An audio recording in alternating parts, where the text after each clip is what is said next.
Hello, everyone, and welcome back to Asia's Analysis. I hope everyone has been enjoying the content so far. Um, Hopefully, you have had a chance to watch both episodes in the Rookie Camp series.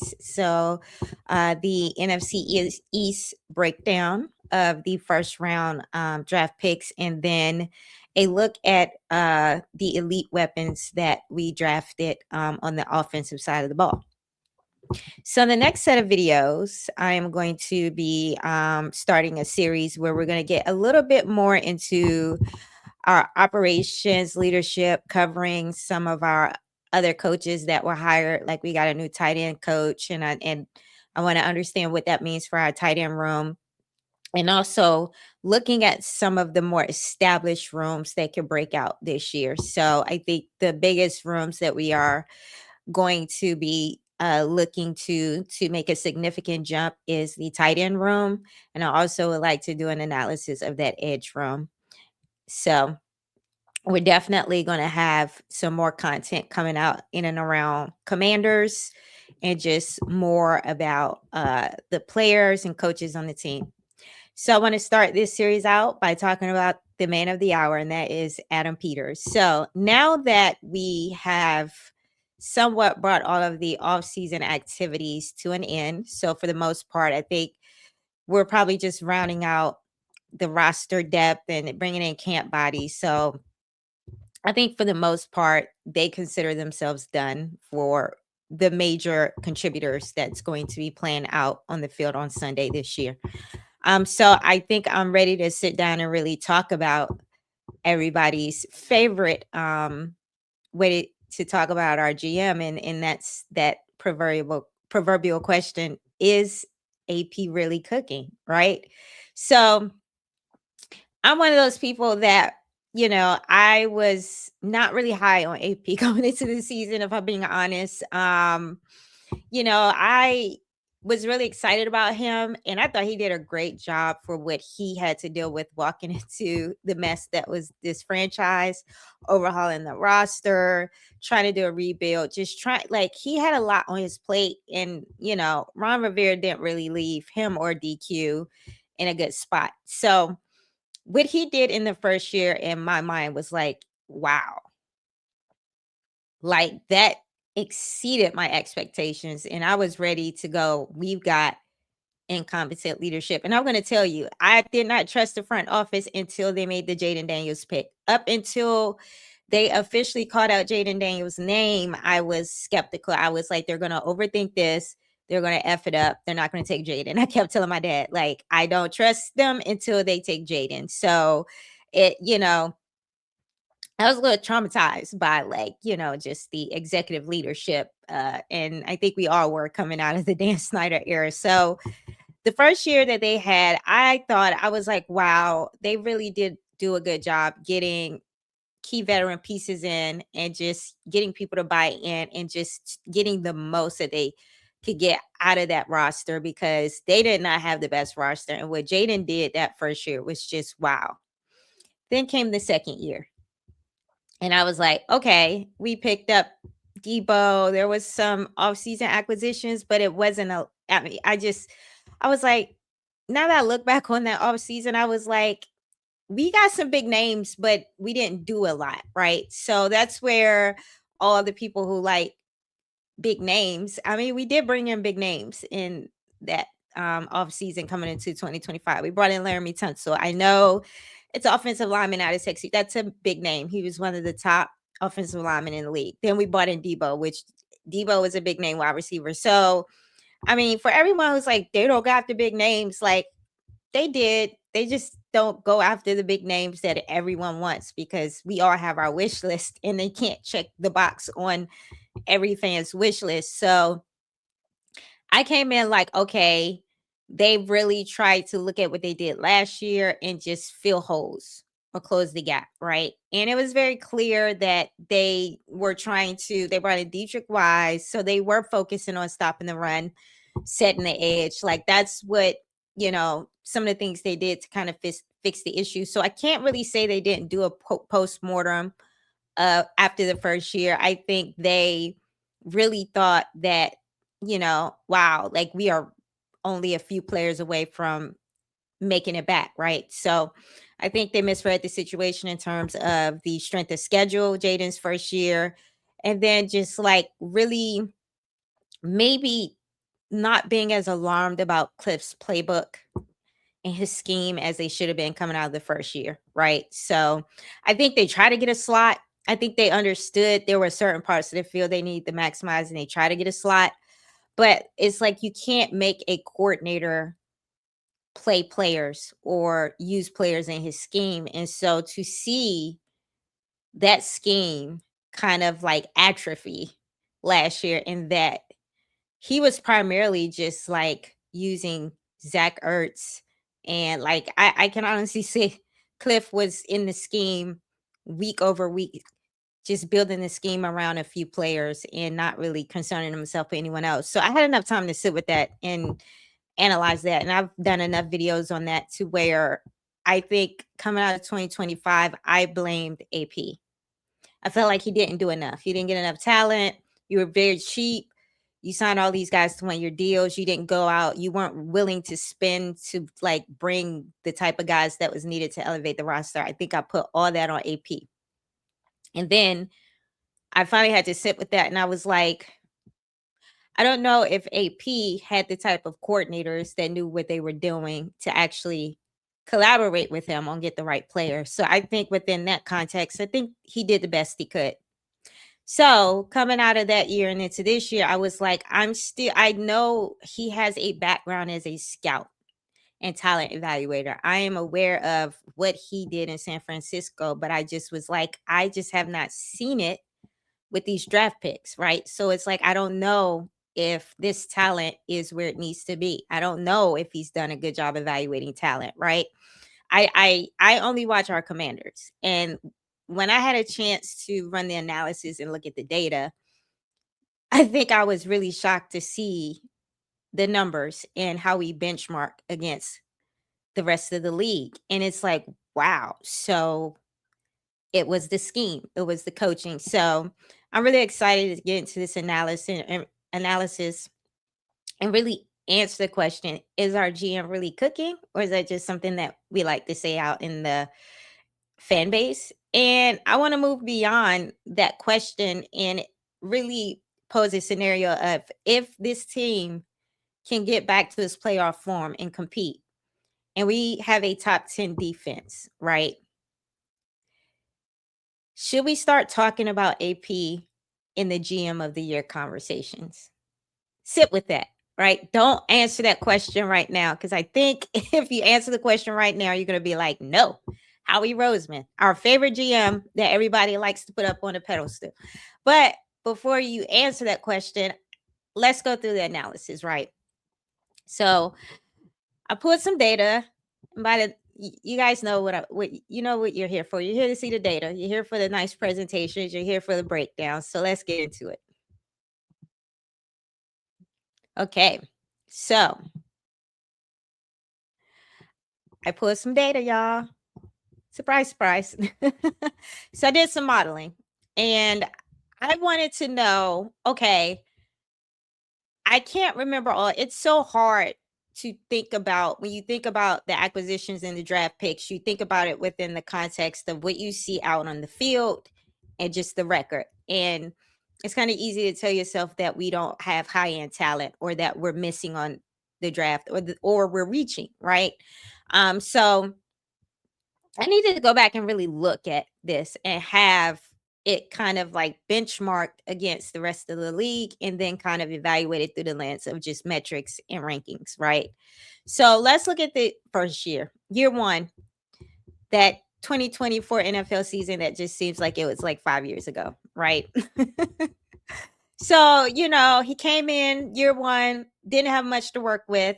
He had 9 picks, 6 in the top 100, right? So he was having to rebuild this thing through the draft, obviously, while mixing in some, veterans. And these were good veteran pieces. I cannot lie. Like, I don't think we even have that 12-5 season with these off-season acquisitions from 2024. And honestly, a lot of them are still here. save for Austin Eckler, Zach Ertz, and Bobby Wagner. Which, Austin Eckler and Zach Ertz got injured, and then we decided to just not re-sign Bobby. So, but Dorrance Armstrong still here. Frankie Louvu's still here. Oh, we actually released Tyler Biotish. So it's Dorrance Armstrong, Frankie Louvu, Nick Allegretti, right? So that's kind of the holdover from that first year of free agent acquisitions. But let's take a look at our key draft picks, because apparently we had 6 that were in the top 100, and I totally forgot about that.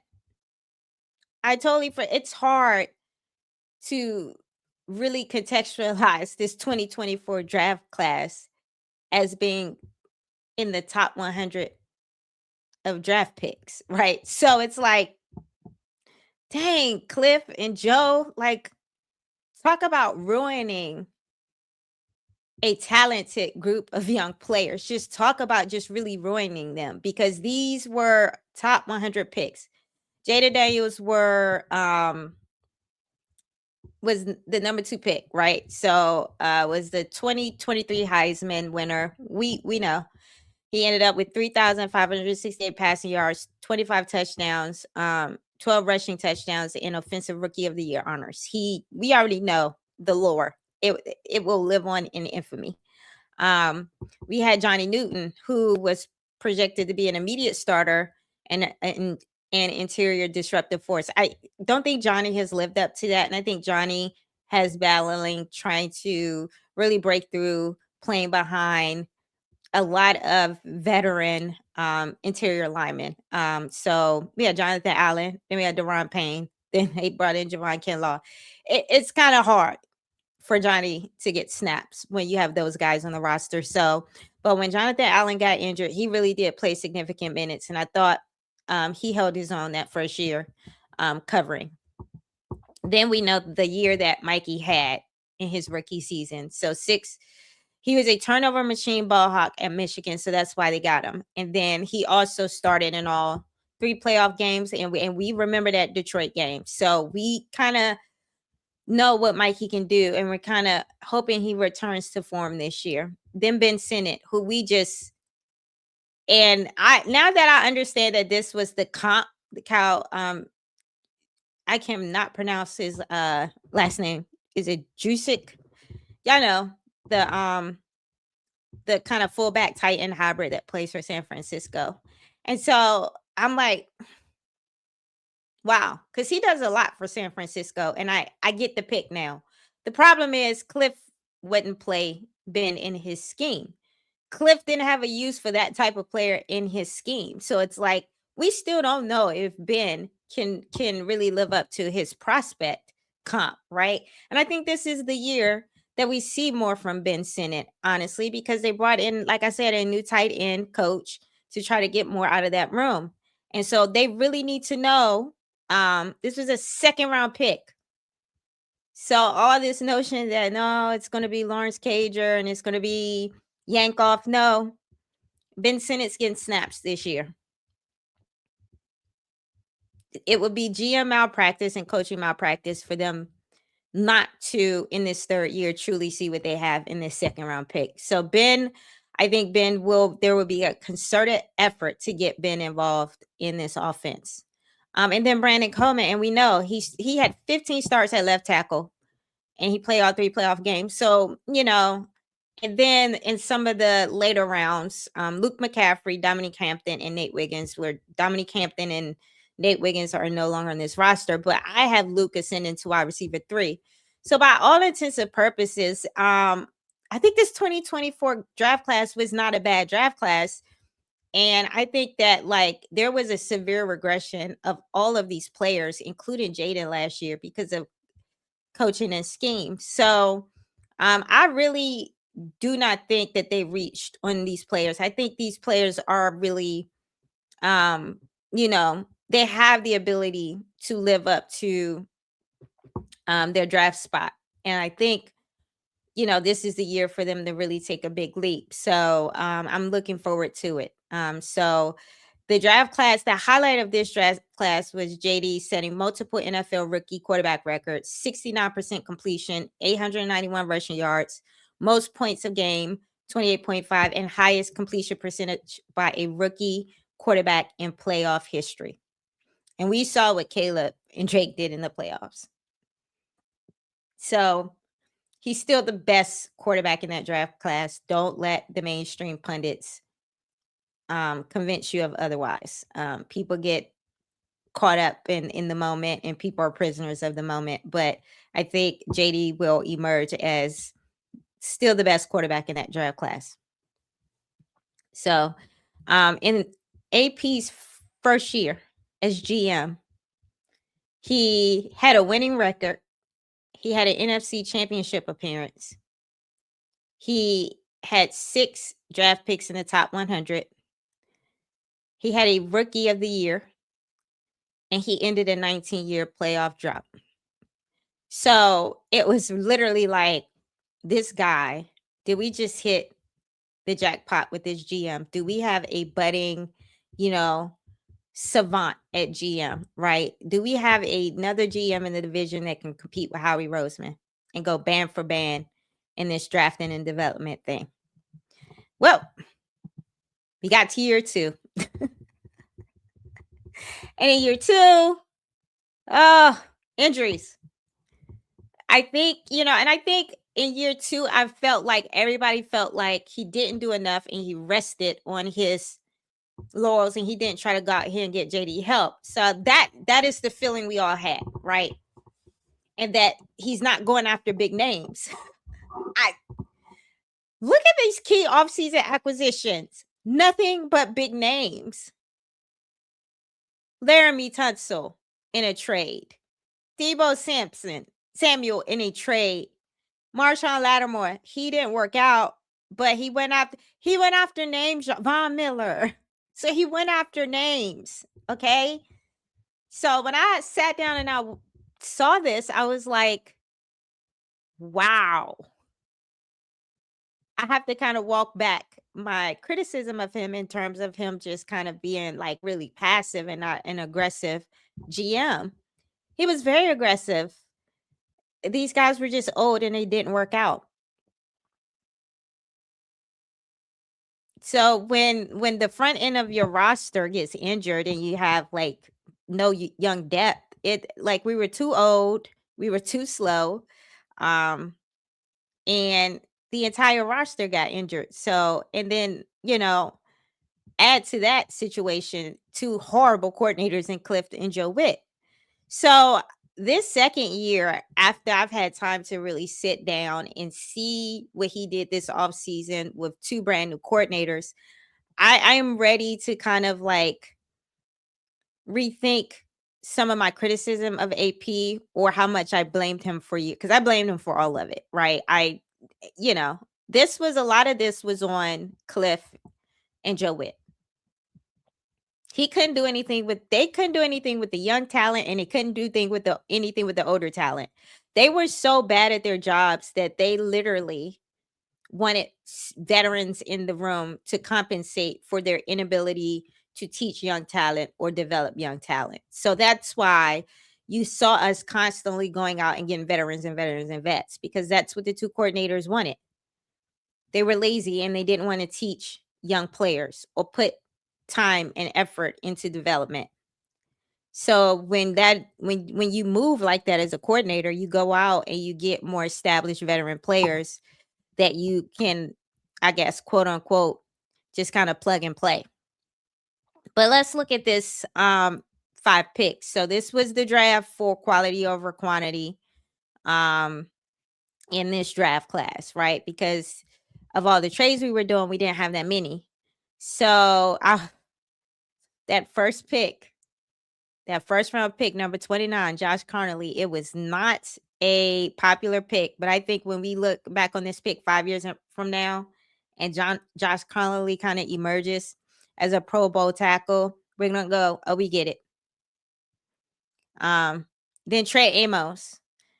He was it was one of those corner type of like situations where he slipped. They expected him to go higher, but he's right there. So it wasn't a reach on Trey Amos. Now, once again, we took Jalen Lane. another developmental wide receiver for the room. So this is where I'm just like, between him letting a lot of like wide receivers walk in free agency, and then kind of like, you know, the picks, the developmental picks, I was kind of like, come on, AP, what are we doing? But then I saw some data that kind of makes me understand why he's taking that approach. And then came Madrano. So RAS score, y'all, top relative athletic score at the position of linebacker. He loves him some freak athlete linebackers. Um, so he got a bunch of special teams guys in that draft where I'm like, I don't, AP, we need these guys to be like getting out on the field. And so unfortunately, we have some roster depth spots and some draft picks that are fundamentally just only giving us stuff on special teams. And K Madrano didn't really suit up a lot last year either. So we still have to figure out if K Madrano can make this roster this year. I think Jalen Lane has shown enough value where he's making the roster, but I don't know about K Madrano. Now he fits the scheme perfectly, and he is the ideal archetype type of linebacker for a Flores scheme. So I do think at the end of the day, they end up keeping him, but we have yet to really see him pop. And then the steal of the draft that year, Bill, right? So some of the draft class notes is that Peters traded away the 2025 second and fourth round picks for Laramie Tunsil. That Laramie Tunsil cost us several picks across several years. So I think I'm looking forward to the 2027 draft where we have all of our picks and we're no longer paying for that Laramie Tunsil trade, which was well worth it, by the way. So this limited draft capital 5 picks focus shifted to high quality, high value selections versus volume approach of 2024. Carter Lee Jr. projected as a future left tackle anchor. So let's look at some of the key offseason acquisitions. And they spent money. They did spend money. So I kind of felt like he was being cheap. And I felt like he was being cheap because he was signing a lot of dudes on 1-year deals. But now that I look at some of these names, I'm like, I understand why he signed a lot of these players on 1-year deals. Like, these guys are old, and we're not giving multi-year contracts to older players. So it was the right move. The only thing I didn't like is that kicker situation all last year. So we finally have an off season where we're going to have a kicker competition in training camp. So make them earn the job. But our season was derailed by the quarterback injury issues, right? And honestly, when I look at these names, I look at the pieces, and if all the injuries didn't happen, I do think that, we do a little better. Are we going to playoffs? I don't know. I do think we eke out a winning record, though. I can't say this was a team that was devoid of talent. But remember, our quarterback is a force multiplier. So he's making acquisition and player decisions in this year, based on JD being a force multiplier and being able to elevate the talent around him. And so then when your quarterback gets injured, who's going to elevate the talent? Not the backup, not the quarterback 3. So I think AP learned some lessons this year, right? But in terms of just kind of like the offseason, I'm not sure that we got a nice return on the investment. A lot of these people are not here anymore. Marshawn Lattimore's not here. Debo's not here. Von Miller's not here. Jonathan Jones is not here. So again, I'm glad a lot of these guys we did not commit to and only signed for 1 year. So let's get into this offseason. So, oh boy, we had so much cap space. And everybody in the fan base was like, stop being cheap, spend the money. You better go ahead and spend the money and really put talent around our quarterback. It's safe to say he heard us, y'all. He heard us. So let's just start with the highlights. $315 million in offseason spend. So we could throw away the narrative that our GM is cheap. He's not cheap. He just understands value. And he's going to put the money where he's going to overpay where overpay is needed. And he's not going to overpay where he doesn't feel an overpay is needed.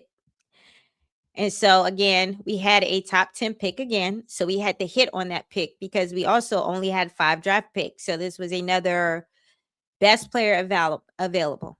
No reaching, no overthinking it. Just evaluate the tape and no drafting people based on projecting out. Like, what are they doing in their tape? And do they actually have the skill set to fit the scheme? Right. So this is where I had my aha moment about AP. And I was like, what was different this year than previous years? We switched out the coordinators. And when I say I learned very quickly that the general manager is working collaboratively with the head coach and the coordinators in talent acquisition.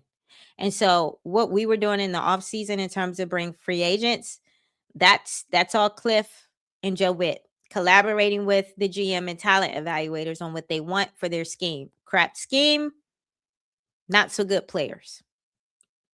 And we also had coordinators who did not want to develop young talent. So we weren't bringing young talent through the door. They were all asking for experienced players. So we had our first overpay, and that is in Odafe Owe at $25 million for the AV for Edge. But if you guys are looking at what Edge, listen, Will Anderson just got paid $50 million AAV for as an edge rusher. These edge rushers are up. They're making about the same amount of money as quarterbacks now. And some of them are making more money than some quarterbacks. So this is good value. This is going to prove to be good value because they locked Owe in for 4 years, 25 million AV. This is a projected value probably in a couple years. They anticipate that he's going to be so good in this scheme that by the time his contract is up, he would have been worth $25 million. So they got ahead of the market on Odafe Owe. So I know right now it feels like an overpay, and that's it's an overpay. This is what good GMs do. And I think you get Odafe Owe in the door with the overpay. So, let's start with the key offseason acquisitions. The offseason free agency was the entire approach was we are going to fulfill needs in free agency so we can drive best player available in the draft. So they went out and got Odafe Owe, 4 years, $100 million, $25 million AAV. He has 17.5 sacks last year. That's including the playoffs. So they're projecting that his productivity is going to keep on an upward upward trajectory in a scheme with a great coordinator and great coaching. So they anticipate that Odafe Owe is going to fully be worth that value, and they're going to get the ROI on that return on investment. Laramie Tunsil extension. He deserves to be paid as the highest offensive lineman. Well, now it's what they did with Trent Williams, but he deserved that pay because honestly, if they weren't such a crap show or shit show last year, he probably would have got a Pro Bowl or All Pro or something, right? His numbers justify that, but he played on a crap team, and I've been watching his YouTube videos. He doesn't complain about that situation and how the season they had last year. He didn't. He was like, "Yep, I got my money." Even without having an all pro. So, there's a lot of people like to say Laramie Tunsil is not a team player. He's not a team guy, or he's not, no, everything I've seen of him is he cares about those young offensive linemen. They have a nice camaraderie and he's willing to work with them, coach them up. He's just not a rah-rah guy. Right. He is very quiet leadership in the locker room. So that Laramie Tunsil extension was well worth it. Then we got Leo Chenal, and he was one of the top free agents in the position group during the free agency period. Linebacker Chig Okonkwo, one of the top 2 tight ends in the free agency, and we got him. And you notice something he did differently this year because he believes in the philosophy of the offensive coordinator and the defensive coordinator. He's willing to invest in those coordinators schemes by giving multi-year deals to these young players. So when we were kind of like going, why is he always giving these 1 year deals, 1 year deals? Older players do not get multi-year deals in an Adam Peters um, kind of organizational philosophy and in his GM philosophy. So I think we're going to see younger players are going to continue to secure multi-year deals, and that's the smart way to do it, right? So I now understand that, and I no longer have a problem with it. Kayla Von Chason got a 1 year deal, and I think they would like to see, okay, one more year, Kayla Vaughn, and we may be willing to pay you a little bit more and give you the multi-year deal, but this is still a lot of money for 1 year. So, Amik Robertson, um, 2 years, $16 million. That's a lot of money for Amik. That's starter money, in my opinion. So he has slot and outside versatility. He's a versatile cornerback. So, and the new defensive coordinator loves him.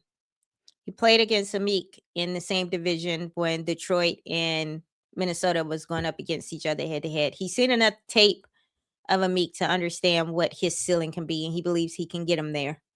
Tim Settle, 3 year, got us a big nose tackle, our big space eater in the middle. 3 year, $24 million. So Deron Payne is no longer going to be on this team after this year. So this is a good setting us up for the future. And they brought in a lot of big body defensive linemen between the undrafted free agents, amongst the undrafted free agents. So, I anticipate more depth added to that interior lineman room through the UDFA signings. And then Charles Omenihu is also 1 year deal. Rashad White, 1 year deal. Jerome Ford, 1 year deal. Because, these 1 year deals in the running back room told me they had a running back high on. They wanted to draft the running back. And so I knew going into the draft, based on the free agency acquisitions and how they were divvying up that money, I knew we were going wide receiver, running back, and center. I knew that much. I felt like I couldn't call it on the defensive side of the ball because they had signed so much talent and depth on the defensive side of the ball in free agency. I was like, I don't know what we're going to do on the defensive side of the ball in the draft. And we absolutely went best player available, scheme fit, edge and linebacker. That's all Durante Jones cares about. So a structure note, we're like, yo, what kind of cap voodoo is he doing to still have so much cap space left during the free agency period and signing all this talent? And so Peters backloaded all major contracts. So Owe is a $9.2 million cap hit in 2026, and Tunsil is an $11.9 million cap hit in 2026, preserving $49.5 million cap space entering the draft. So this is after free agency period, the cap space remaining to pay the rookies. Also, the Tunsil AAV is $30 million. So yeah, it did make him one of the highest paid. I think at the time he signed it, he was the highest paid offensive lineman. So for all of those who like to go, AP is cheap, you don't like to pay people, that holdout situation with Terry, it was no shenanigans with, Laramie Tunsil. But I also saw Laramie Tunsil's YouTube video with his manager, and they weren't playing around. They knew how to negotiate. So all that mess with Terry, I'm putting that on Terry's agent for not being able to be an effective negotiator, because, he's dealing with some David Mulugeta. We got quite a few of David Mulugeta's guys on the team in the offseason, and David Mulugeta is a hard negotiator. So, and we had no problems there. So I don't think it's all on AP what happened in that Terry situation. I think a great deal of that was Terry's agent not being effective. So I'm hoping if we do extend Terry out for one more contract, that both sides have learned some lessons and we can get that done without another holdout. So let's talk about these draft picks. And not going to get into too much detail here because we've been talking about the draft and all this stuff in the last couple of videos. But it's safe to say we had a very good draft. I feel like we got a lot of starters out of this draft. I feel like all these players are going to get snaps. I think Ethan is going to get some considerable play time in the camp because I think he's going to be taking Sam Hartman's job here. So, with that being said, I think this is a draft that AP really hit on. This is one of his better drafts, right? So, um, this was a BPA draft. He used the offseason free agency spending to reduce positional need, preserving flexibility to draft best player available. And that is exactly what he did with every single pick. I think every pick slipped. These were like every pick were players that should have went in higher rounds that just happened to slip. And so these were steals. These were steals. Okay. So let me pop this out so you can see and remove myself. So I was like, okay, I want to benchmark. If I'm making the case for the argument that should AP be in the GM of the year conversation, what do GMs do? GMs have to manage cap, right? And they have to build rosters effectively, and they have to be very strategic and smart about how they spend the money. So I wanted to understand, and I was looking at some of the position groups that are some of the highest paid position groups that can tend to be a little on the expensive side on the open market. I wanted to see how we were doing in terms of AAV. And AAV means average annual value for the players that's being paid. So how does how much they're getting paid each year in their value. So this chart takes a look at that by comparing our team versus the NFL market average. So let's take a look at the 2024. We were for the edge group, we were cheap compared to the NFL market average starters, right? So I think he saw that. I think that the talent reflected that, right? And so it's so funny because I was like, yeah, we got to spend more money on the edge room. But it did not feel like we spent more money on the edge room in 2025 because there were so many injuries and it was so bad. Like we didn't see it shake out in the performance. So it's like we didn't really spend money on the edge room. Well, he actually spent a little bit more money on that edge room in 2025, about it looks like $3 million more. So I was like, okay, he did. So there's a trend where it's like he's learning every year. We have to remember that Adam is a first year GM. And the one thing I'm seeing in this data and trend analysis is that he learns from his mistakes and he immediately course corrected. So in 2025, he realized, you know what? I cannot manage this edge room being this cheap. He realized he was being cheap in the edge room. So look what he did. He blew it. He blew the bag on the edge room in 2026. He's well above the NFL market for starters in the edge room. So when I say did he do enough? Did he spend enough? He did enough. He did enough in the edge room. We all just need to stop listening to Bleacher Report and all these other mainstream media outlets that don't know what they're talking about. They're looking at the talent, evaluate it within no context. They don't have a clue what scheme we're running. And I haven't seen a single person mention Durante Jones. I heard a couple people on Get Up do their research and talk about, oh, this is going to be a blitz happy scheme because of Durante Jones and he's coming over from the Vikings. But nobody is doing their due diligence to try to understand the scheme. So for you to say that it's this, I've heard it. They got better players, but I don't think they're going to be good. Like, what the fuck does that even mean? Pardon my language. What does that mean? We got to stop giving people platforms to write and talk because y'all don't make sense. That doesn't make any sense. So he blew the bag on the edge room, right? So he went from below to above market this year, right? So it's safe to say He understands why the investment needs to be made there. He's doing what he's supposed to do in terms of investing in this defense. Wide receiver room. Again, it's like everybody's like, we don't have elite talent. I don't think y'all understand this wide receiver market is ridiculous. Alec Pierce got like $30 million. And I honestly did not see anything in his tape as a wide receiver for the Colts that made me feel like he should have got paid that. I don't think he's all that. He feels very Luke McCaffrey-ish in terms of he's a little further down the progression tree, so nobody's paying attention to him in a defensive scheme because they're locked in on other players, so he's open.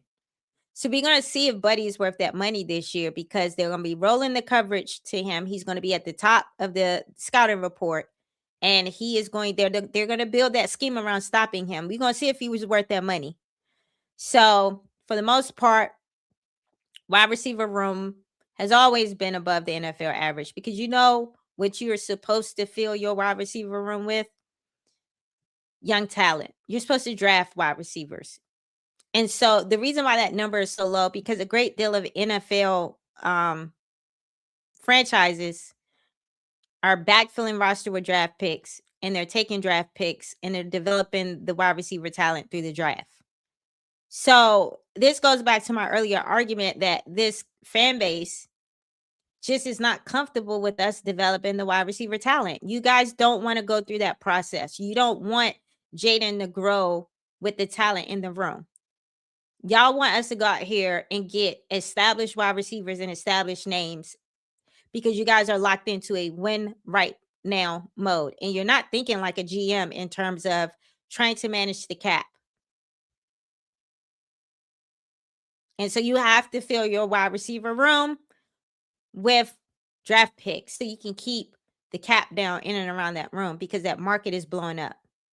And so you guys would be surprised to know that we have been ignoring the rookies in terms of target share and prioritizing bringing people like Debo, and y'all are doing it again this offseason, still running down names of washed wide receivers to bring in to eat up cap and take away target share. So I think this year I'm on the let's see what Luke can do. Let's see what Jalen can do. Let's see what Antonio Williams can do. And so I think they're on the right track with this, with having Diami and Traylon Burks and Van Jefferson on one-year deals. You guys are not a priority in the scheme right now. We have to get this young talent elevated in this roster because Jaden needs to grow with his receivers. You cannot keep cycling out receivers year after year, having him have to develop chemistry every year with new players. So let me play devil's advocate and say I agree with all y'all that wants this, and we bring in a wide receiver and sign him to a little one-year deal, an established name, and sign him to a one-year deal. Then JD develops chemistry with that person. But I need you to understand that AP is not paying him because that wide receiver is going to want more money after this year because Jaden is going to probably blow his market up, and he's going to go out on the open market like Debo's doing, trying to get more money. So y'all not helping our quarterback grow and establish chemistry with the wide receiver room because y'all are not wanting to prioritize. Y'all are not comfortable with the learning curve and growth that needs to happen in this room with the younger talent. So this year, we're going to see younger talent get the targets. We're going to see Luke get targets. They're going to get Ben Sinnott involved. I know y'all don't believe that, but they're going to get Ben Sinnott involved. It's a second round pick. They have to. Because that wide receiver room right now, because we're not maximizing the rookie talent, we still have too many.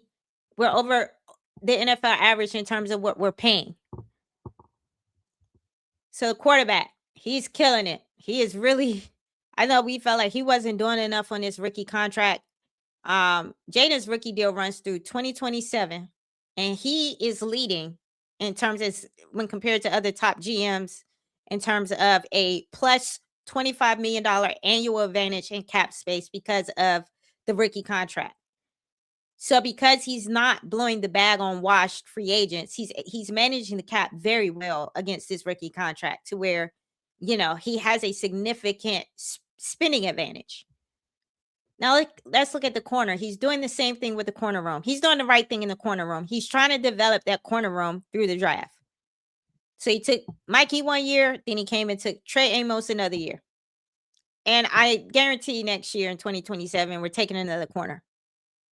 The reason why they're not going out getting a splashy free agency, they did that when Marshawn Lattimore and got burned. So I think they're done with that. Like I said, as you can see, our GM learns lessons.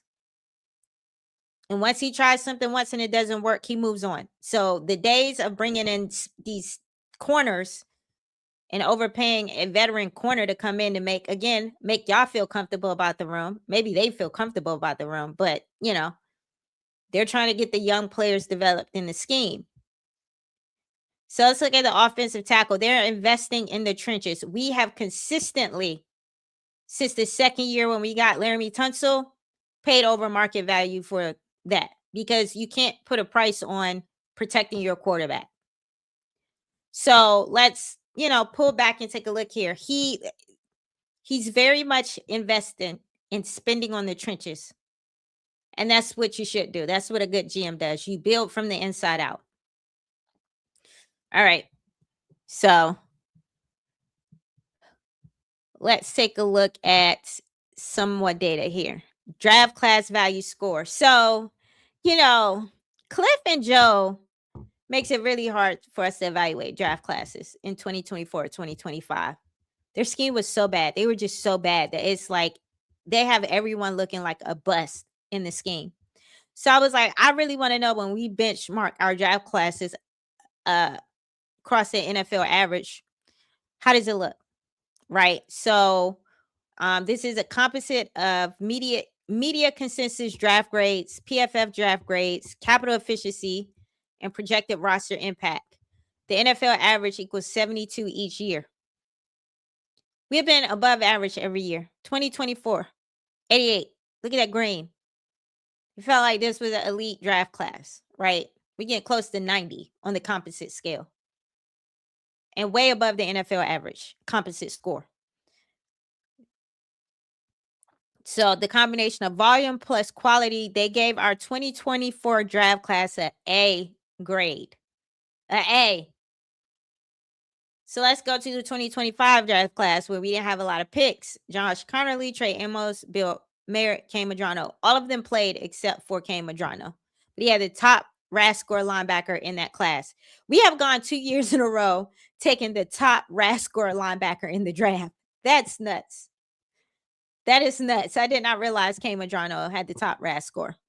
But this draft class was 1 point above the NFL average. So we didn't have a lot of quantity.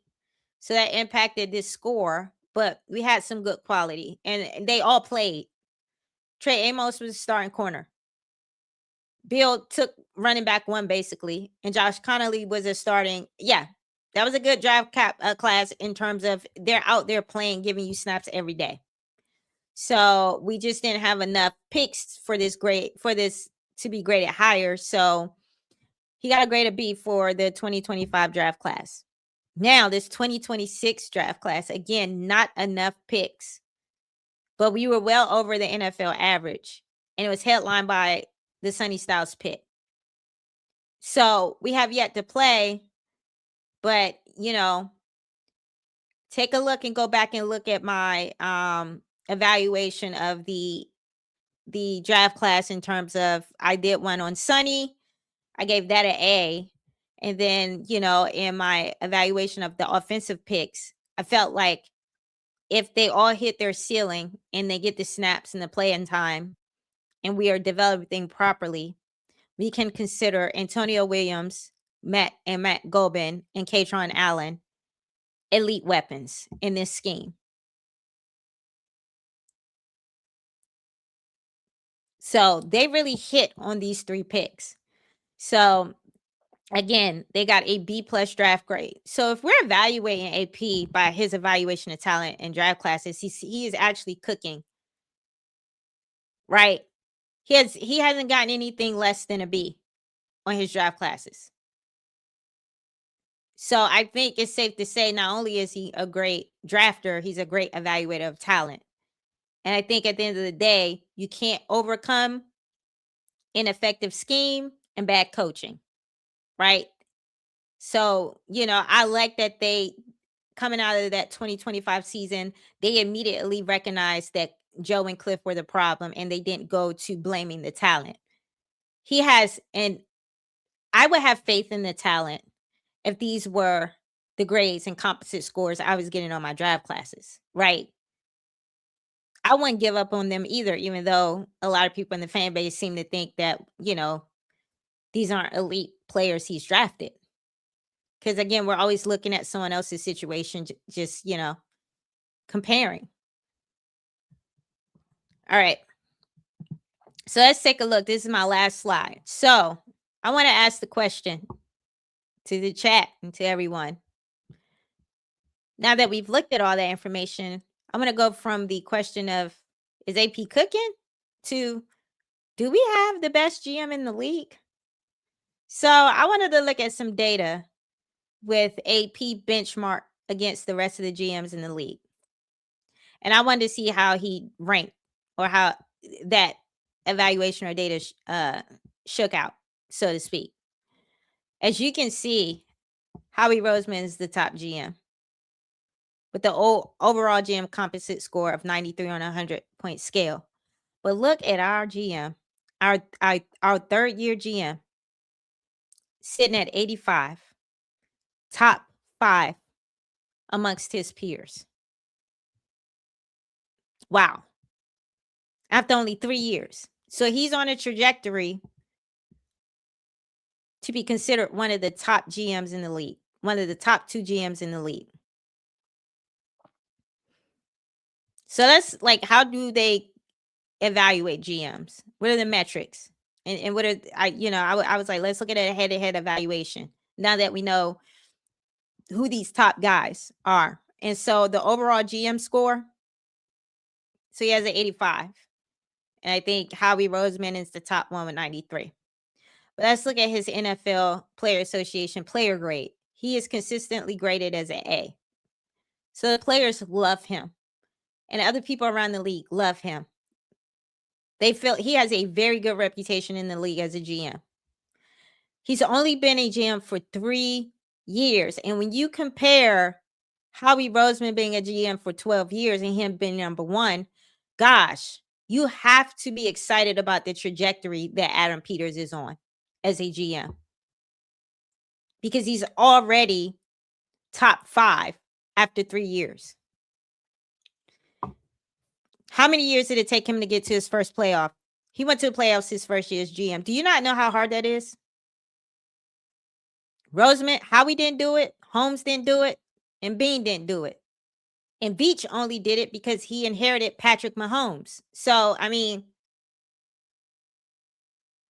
Adam Peters is the only one to make it in his first year, and he got that out the mud. We know what that roster looked like. We know the situation he walked into. That is incredibly impressive to do, considering how bad a shape this franchise was in terms of the front office, the building, the roster, everything. How many playoff berths in 3 years? He's had 1 playoff berth.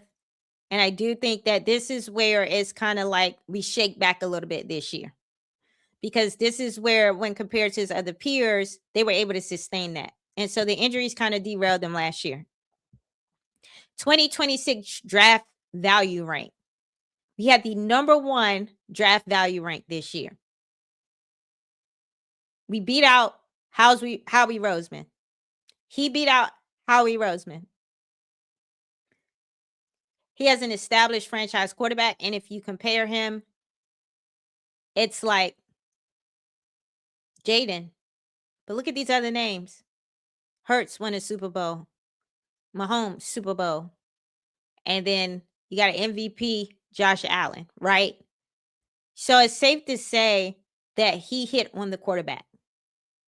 His quarterback AAV versus market means that he's doing an effective job in managing this roster and cap around Jaden's rookie contract.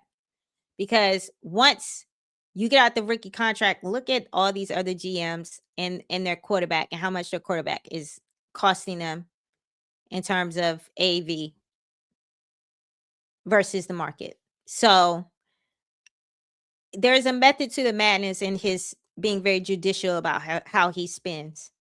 He knows what he's doing from a business side of things in terms of keeping this roster and this organization sustainable, right? Year over year in terms of the cap. And then the 2026 cap space, 49.5 million. So, yeah, I'm looking at this and I want to sit with this and say that if he's able to get this defense, if they're able to get this defense top 10 and we make it back to the playoffs, I think there should be a legitimate discussion around Adam Peters being in that conversation around GM of the year, if there's even one, right?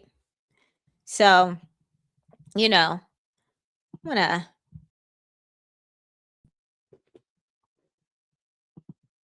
kind of close this video out. You made it under 1 hour, and I want to close the video out with kind of like asking all of you, now that you've seen that information, that data, how do we feel? We can definitely say that AP is cooking. He's chefing it up, right? But let's move past that to, should we start considering our our GM as tops in the league and in the same conversations as Howie Roseman? Leave your thoughts in the chat. Thanks for tuning in. And as usual, I'm always appreciative of the support. Make sure you like, comment, and subscribe, and recommend the video to others. See you next time. Bye.